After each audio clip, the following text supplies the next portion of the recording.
नमस्कार. सोयाबीन उत्पादक शेतकरी मित्रांसाठी अत्यंत महत्त्वाची बातमी, एक चांगली बातमी म्हणावी लागेल. तर कृषी मंत्र्यांनी सांगितलेलं आहे की जे सोयाबीन उत्पादक शेतकरी आहेत त्यांना जवळपास जे 5,000 रुपयाचं अनुदान मिळणार. आता मात्र जर सध्या बघितलं तर जे आहे लोकसभेची आचारसंहिता आहे, त्यामुळे बऱ्याच ठिकाणी बऱ्याच वेळात जर बघितलं तर असे निर्णय जाहीर होत नाही. मात्र शक्यतो आचारसंहिता झाल्यानंतर किंवा मग या निवडणुका संपल्यानंतर शेतकऱ्यांना हे पैसे मिळण्याची शक्यता आहे.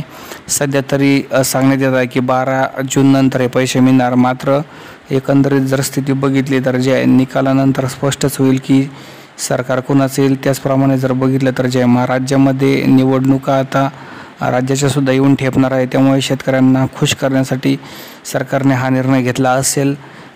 शक्यतो लोकसभेच्या निकालानंतर हे पैसे जे शेतकरी मित्रांच्या अकाउंटवर जमा होऊ हेक्टरी जे 5,000 रुपये या ठिकाणी मिळणार आहेत.